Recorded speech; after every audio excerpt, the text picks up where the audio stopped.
Welcome to the New World Order Showcase Podcast. Your host, Jill Hart, the Coach's Alchemist. Couldn't be more excited to have you join us today. On this podcast, we celebrate the champions of change, the up-and-coming life, health and transformational coaches who are fearlessly stepping forward to make a difference in the world.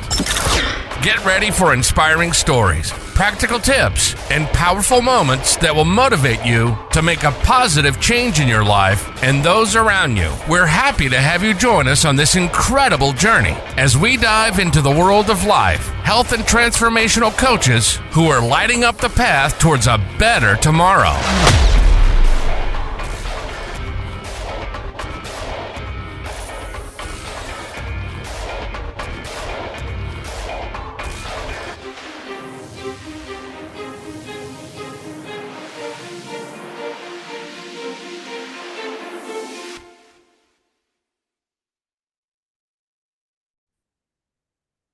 Hi, and welcome to the New World Order Showcase Podcast. Today we are speaking with Traci Everett.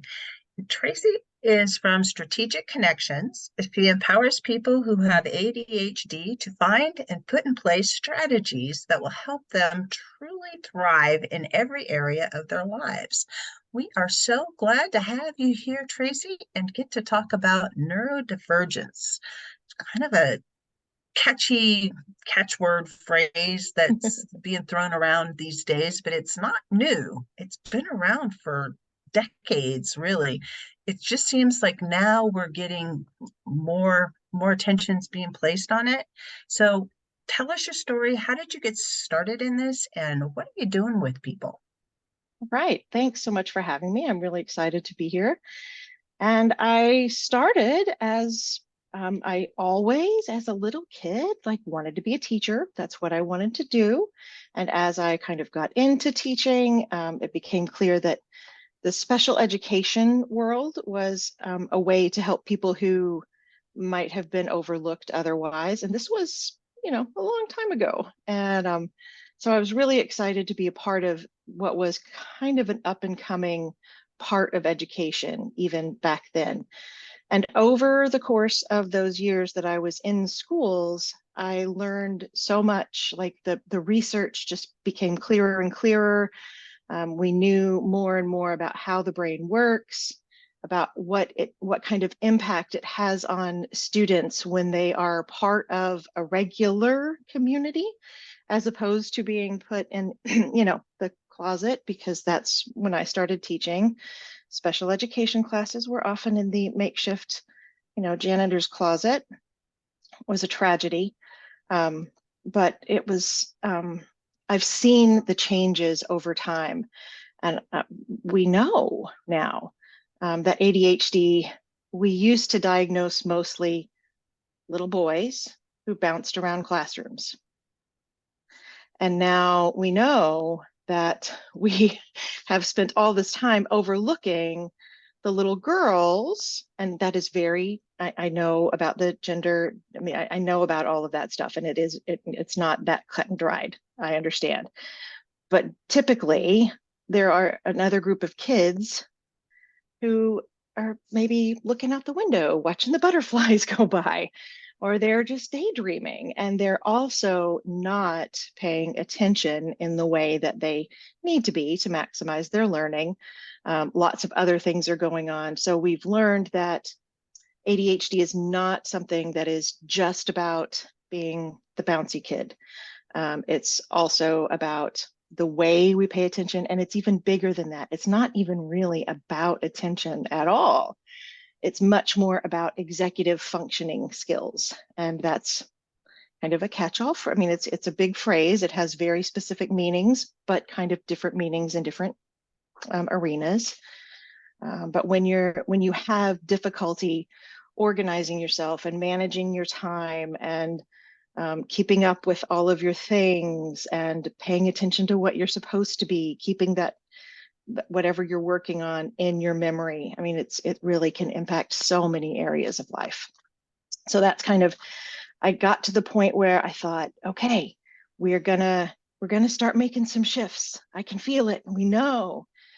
And we didn't make the shifts. We just kept getting more and more information and little tiny pockets of education. We're trying, but it just never caught on. And then I remember thinking when the beginning of the pandemic happened and we were going to all have to shift to online learning, I had this moment. I mean, I was terrified of COVID. It was a whole thing. I was in California where it was like, we were all being very cautious. But I thought, okay, but one of the silver linings is going to be that educators are going to say, hey, we know how the brain works now, and we know how we can use online education to really bring in some of these ideas that are not new, but are new to education. And instead of doing that, education just dug in their heels and said, we want to go back to the way things have always been. And the way things had always been wasn't working for most of the students that I was working with. So it left me feeling even more frustrated than I had been up until that point. And after a while, I said to my husband, I said, I just don't think I can do this anymore. I feel like kind of banging my head against the wall. And so we talked about it and I looked into some different programs and I was able to go through the life coaching program training, but with the idea of working with people who have ADHD. And it was so wonderful. And my husband said, sure, you can do this coaching thing, but let's move back to New York. So we were able to both be happy. I get to do what I want with my life and we get to live where, I mean, I love New York too, but anyway. So that's I've been here now doing coaching full time for just a little over a year. Not New York City, outside of New York. Yeah, outside of New York. We lived in the city for a while. My husband is actually from the Bronx and we lived in Manhattan for a couple of years and loved it. But we decided, we'd like to be near the city so we can go when we want to, but also to have a little bit of peace and quiet and, and so, yeah, it's nice out on the island. Yeah, it's so different. Yeah. I won't go there. We'll just stick to the topic. Yes. So you were teaching in schools then? Yes. And now you kind of morphed over into just helping students mainly with. That's a great question. So I started with just students and I would help them kind of wherever they were. And I started with a couple of middle school students and a couple of high school students, and eventually a couple of college students connected with me. So I had a lot of things going on, and it depended on, where they were and what was happening in their lives as to what we worked on. But then I also began working with some adults, just kind of as different people crossed my path and different people referred them to me. And it was like, oh, this is a really big deal because, again, so many people either weren't diagnosed when they were young, but always had the struggle. I mean, it's not like they just, this just appeared one day. Or they might have even been diagnosed as a kid and somehow just managed to get through life, kind of.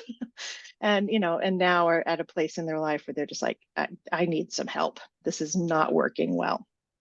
So now I have everything from middle school to, people my age. So it's a really interesting mix right now. So you're mostly doing one-on-one coaching with them? Yes, right now, right now it's just one-on-one work. Although I work with some families, so that kind of, I'll work with like a student one-on-one to plan out their week and to look at what else coming up on their agenda and how they can manage their extracurricular activities as well as the homework and the tests that are coming up and all that good stuff. But then I'll also meet with the parents and the student once a month or so to just kind of make sure they're on the same page and like everybody is understanding, especially those last couple of years of high school. It can be really hard.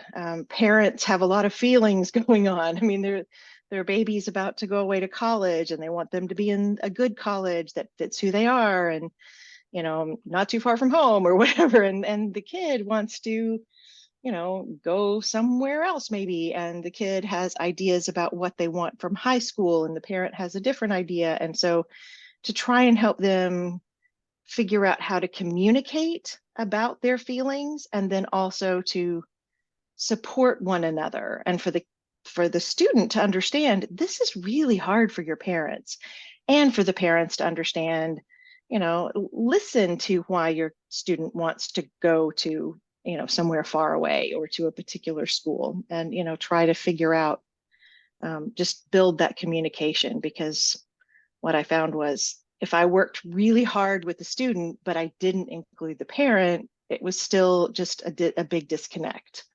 So it's interesting when you start talking about ADHD, and honestly, I don't know that much about it, but I have friends with it.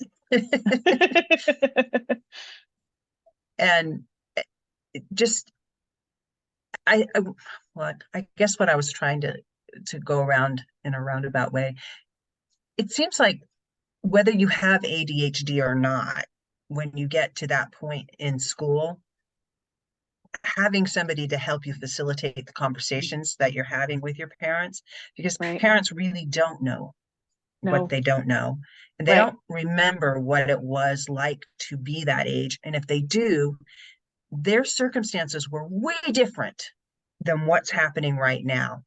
Yeah. The world has changed dramatically in the last 15 years. Oh yeah, I mean, for sure. It's like it is totally different. And then COVID just made it like even more light complicated speed. for sure. Yep. And college isn't always the answer for every student. Oh And no, for where sure. parents might be like, yeah, that's my expectation for you is to do X, Y, and Z. But the kid is like, well, I just want to I'm learn not how to run interested in that. heavy equipment. Yeah. And they don't know how to have that conversation with their parents, whether they Right. have ADHD or Right. not. Right. It is so true. So this summer I worked with several seniors and rising seniors over the summer. And a couple of them didn't have an ADHD diagnosis, but it was still really valuable for them. And we had our little family meetings and it was great for them to be able to all get their thoughts and feelings about it out. I mean, there was one family that like everybody ended up crying and they're all like, it was this really precious moment when they all began to see, oh, the way I've been dealing, is not mom and dad together and the kid. Like it was a whole thing, and it was really powerful for them. And I've checked in, and they're still, the things that they put in place after that meeting, they're sticking to it. And so we'll see what happens with all the, moving forward. But it's been an exciting process. It's really empowering to families to have that kind of those tools. Right. And right. They're at a point where they will see less and less of those children in their lives. It's just that's how life goes. Your kids grow up and they fly away and build their own nest. Yes. Yes. But if you have the tools to communicate at that point, right, then you can continue on and be able to have a good connection with your kids, even as adults. Right, as adults. And that's really important. I mean, yes, we're done raising them, but like we're still parents, and my kids are older now, and that's still, I mean, it's so true.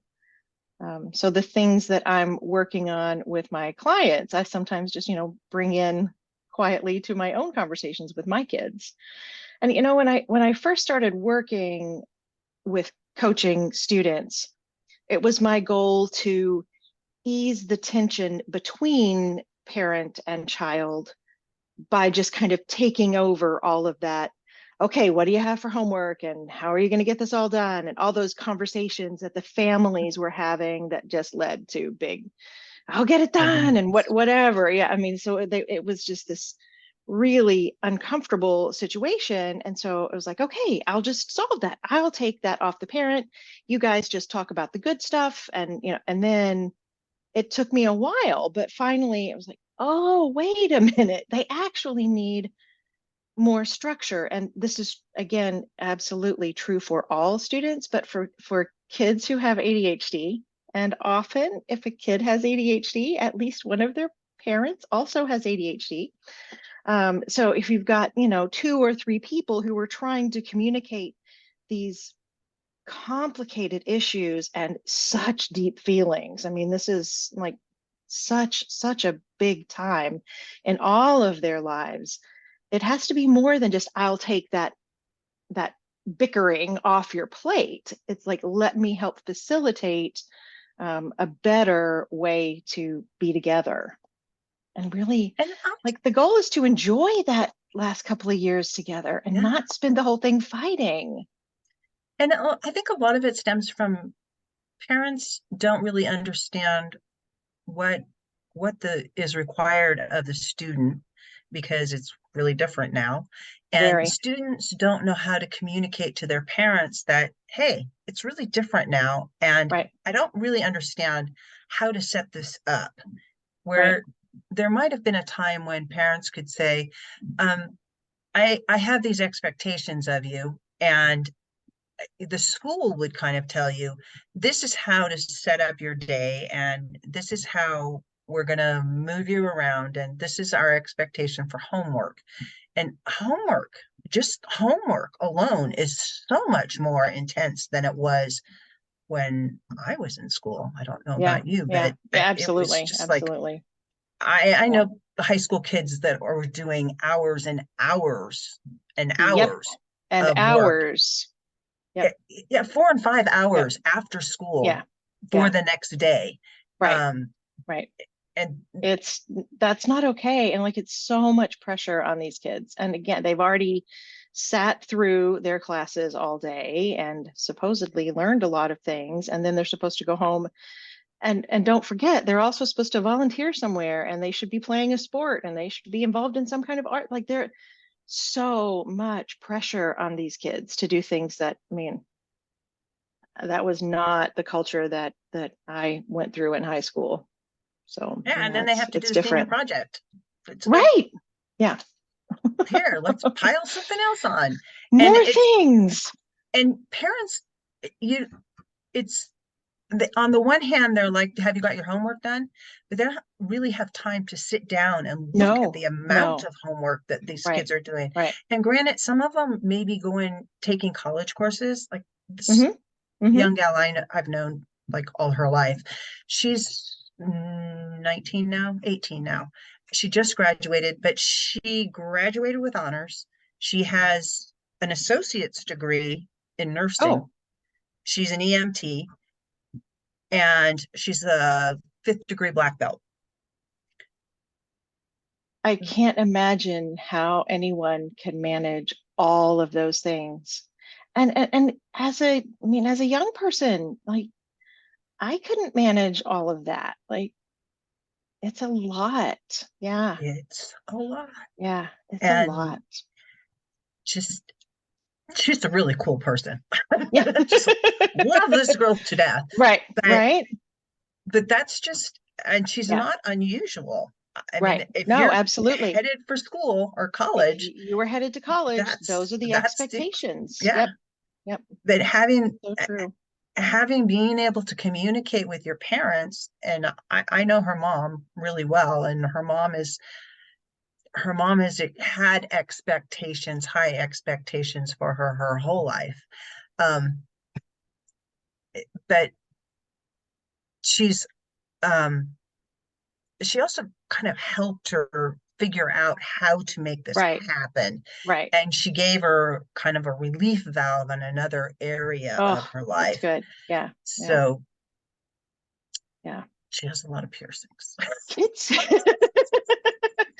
kids can do really amazing things. Like, I am blown away by some of the things that, the high schoolers and even, college kids are doing these days. Like, they know so much about the world, and they're involved in things, and they have a voice. And I think I was just busy, watching high school football games and stuff. I didn't I didn't get involved in those kind of bigger ideas. So I do I do think some of those things are really good when kids have the structure around them to be able to manage it so that it's not just overwhelming. Yeah, and it's kind of easy for them to get into the overwhelm mode Oh, with yeah. if they have parents that don't really understand the expectations that they're Right. placing on the student. Right. And I don't think that is uncommon either, No, not you at know. all. Yep. No, And many kids feel very overwhelmed. Yep. Yeah. and so they could come to you, which Yes. brings us full circle. You have a Facebook group where you're Yes. going to be helping people figure out strategies Right. to deal with these sort of things? Yes. So yes, they share ideas of things that are causing problems in their lives around either their executive function or ADHD, and then I can sometimes help them problem solve. And that's the beautiful thing about a community is sometimes it's not me. Sometimes it's other people who have ADHD who also came up with an idea. And, so we can work together because there are solutions. So even if your ADHD is really significant, you can put the structure into your life to allow you to accomplish the things you want to accomplish. It may not be easy. For a lot of people, it's not easy. And we have to start somewhere with one thing. We can't fix everything all at once, but we can start with something and get that area of your life. For example, I have a lovely woman that I've been working with for 8 months or so now, and she, her house was just all of the things that when you think ADHD, it was just all of that. And her dining room table, was the catch-all place for everything. And we eventually, after a few weeks working together, we're like, okay, this is a thing you can do. So that was her task for 1 week, was just to clean off the table. And a couple days later, she sent me the picture of the perfectly clean table, and it was lovely. And she was so proud of herself. And that's been, again, that was one of the very, it was maybe a month in, and we're 7 months or so later, and her table is still spotless. Like that is a very important thing for her. And she's learned to manage that. And now it's also, spreading to other areas of her life. And we're working on some other skills and, just kind of taking one piece at a time so that she's able to find more success and more, peace. It's living in chaos that's not what she wanted, Not peaceful. Right. But if, again, you don't have the skills Yeah, no. to do it, and by the time it's a problem, a Right. really big problem, then it is a really big problem. Right. It's like Right. you're looking at, it's like the kids' room when Yeah. they're Yeah. little. And Yes. you're like, go clean up your room. And everything There's is everywhere. There is nothing in the place that no, it's supposed to no. be in. And they're like, oh no, I I can't don't do even, this. it's too It's overwhelming. Yep. it's too overwhelming. And Yep. having a coach or somebody to Yep. help you navigate the one thing, just do this Right. one thing, and Right. then we'll do the next The thing. next thing. Yep. And this is the And next thing. that's how coaching works, is we solve one problem at a time, and it's what they want to work on. I didn't look at the dining room table and be like, oh, that table's got it's a mess. It was completely her. And so working, and same thing with students, if their problem is turning things in, ADHD, all this online stuff, not learning, but online, portals and stuff. Every school has one, of course, now. And I've got kids who work so hard on their homework, and it is perfect, it is beautiful, and then they forget to hit the button to upload it. And so they get either points off, or, those teachers that just like, it's a 0. Sorry, excuse Never me. come back from a 0. I don't know what Never, they're thinking. right. It's Right. like, Thankfully, I don't have why don't you too just like many of those right now. fail Exactly. them Like, now? and that's not real life. Like, we don't get that in real life. Nothing is a 0 if you forget to push the button. Very, very, very few things. You may get a penalty of some kind, but like that whole, I'm going to teach you responsibility by giving you a 0.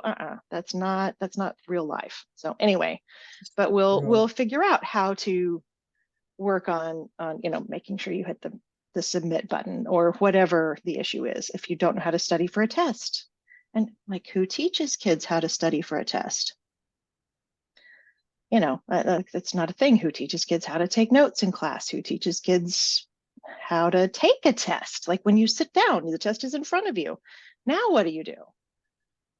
And here's a tip I'll just throw out there right now. Like, one of the things to think about when you're taking tests is you do not have to start with question number 1 and work straight through to the end. You can decide where you want to start. And, some people really like to start with the hardest questions. They've been studying right before they came in the room. They're ready for it. They know that formula or that vocabulary or whatever it is. And they go right for those really hard problems, get those out of the way, and then they can relax and do the easier parts of the test. Some people like to do the opposite of that. They're like, okay, there's some really hard things on this test. I'm going to start with the easy ones and build my way up. And it's up to every student every time they sit for a test. What do I need to do to maximize my ability to demonstrate what I know to my teacher? Because that's what it's all about. I try to help my athletes or those who are performers of different kinds to be like, the test is just the chance to perform. Like, you've been practicing. You know how to do this. Now just perform. This is, just do the thing. So good tips. I didn't actually know that. I always thought you had to start at question 1 and work your way through. The only exception to that is there are some online tests that won't let you go back, and like, you can't do that. That was always really frustrating for me because, like, yeah. Anyway, but most of the time, especially if it's paper and pencil, do what makes sense to you. Yeah, it's good. Good tip. So how can people get in touch with you, Traci? So I have a website. It's www.strategicconnectionsadhd.com. I'd love for you to check out what's there and just see, there's a TEDx talk I got to do several years ago that's there that I talk about neurodiversity and how I think we need to value people who are neurodivergent more than we do as a society. And that's one way. And then also the Facebook group. And I'm on TikTok. I have stuff on TikTok, which is kind of fun for, that was a big jump, but it's been fun, actually. I kind of like it. So those are the best ways to get in contact with me. And we'll put your Facebook group in the show notes too. Okay, great. And what's the one thing you want to leave the audience with today? It's actually the thing that means the most to me, and the reason I'm doing the work I'm doing is because I absolutely believe that people who are neurodivergent, which just means their brains work differently, we are a very valuable community and we have so much to offer. And when society embraces and allows people to be who they are, it's not just the people who are neurodivergent who win, it's all of society. I mean, like, we have so much to gain from appreciating those differences. Absolutely. I could not agree with you more. I think everybody's neurodivergent in some way. I think so too, right? Yes. Yes, exactly. That's like, what makes every the brain world is so different. cool. Yes, absolutely. Thank you so much for joining me today. It's been great. Thanks for having me. Thank you so much for tuning in to another empowering episode of the U World Order Showcase podcast. We hope you've enjoyed hearing from our incredible life, health, and transformational coaches who are making a profound impact on the world. Remember, change begins with you, and you have the power to transform your life and the lives of others. If you want to take that next step and unlock your true potential, visit thecoachesalchemist.com, where you can find the 3 ways we can help you for free to spin your talent into gold with clarity, a system, and a plan. Don't forget to hit the subscribe button so you never miss an inspiring episode. And if you enjoyed today's show, we'd greatly appreciate it if you could leave us a review on your favorite podcast platform. Your feedback means the world to us and helps us reach more people with our positive message. Stay connected with us on social media for updates, behind-the-scenes content, and upcoming guest announcements. You can find us on Facebook at The U World Order or simply visit thecoachesalchemist.com.